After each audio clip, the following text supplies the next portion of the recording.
Halo, assalamualaikum. Hari ini dapur lagi pengen membagikan kreasi lauk enak dari bahan tahu. Ini tahu ceritanya dihancurin sama anak-anak ya, karena dia nggak tahu kalau di dalam kresek itu adanya. Tapi nggak apa-apa deh, kita akan masak jadi lauk yang enak.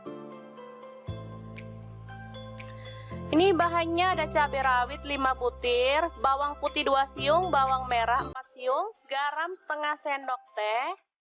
Kemudian ketumbar bubuk setengah sendok teh, kaldu jamur seperempat sendok teh. Langsung aja diulek hingga halus ya teman-teman.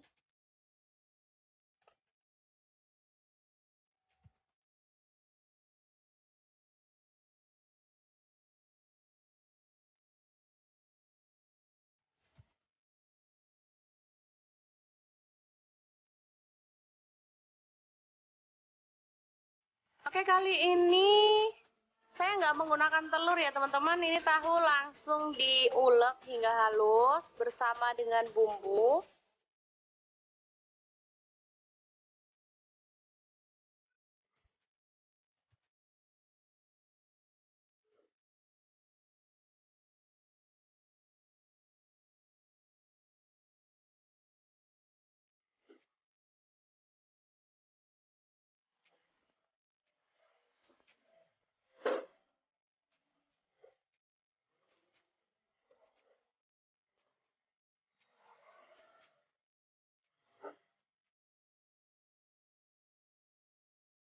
Diaduk-aduk hingga merata. Sebagai ganti dari telur, saya menggunakan tepung terigu.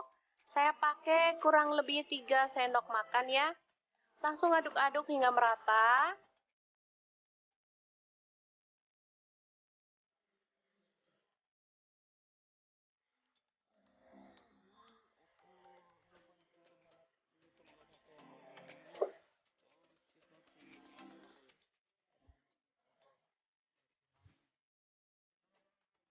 Setelah itu bentuk menggunakan sendok seperti ini, atau boleh menggunakan tangan ya teman-teman. Langsung aja disendokin dan dicetak sesuai dengan selera.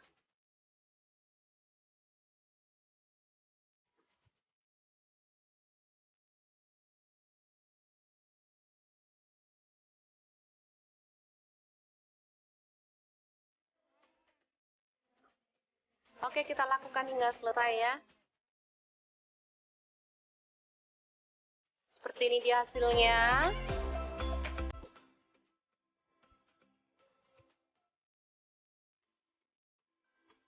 Langsung panaskan minyak dan goreng. Jadi meskipun tanpa telur, kita tetap bisa mengolah tahu hancur menjadi lauk atau cemilan yang enak untuk keluarga tercinta. Oke, setelah matang dan kering kecoklatan seperti ini, kita boleh angkat dan tiriskan. Setelah itu, perkedel tahu ini siap untuk disajikan untuk keluarga tercinta. Sangat mudah banget kan membuatnya? Oke, semoga informasi ini bisa bermanfaat untuk teman-teman semua ya. Jangan lupa terus pantengin channel Dapur Lagi, karena di sini kita akan bagikan menu sederhana sehari-hari yang enak, bergizi, dan pastinya ramah di kantong. Jangan lupa like, subscribe, dan share ke media sosial kalian ya. Jangan lupa klik tombol loncengnya agar teman-teman dapat update terbaru dari Dapur Lagi. Dan jangan lupa kunjungi blog Dapur Lagi ya, karena di situ kita akan tuliskan resep detailnya. Terima kasih kunjungannya. Assalamualaikum.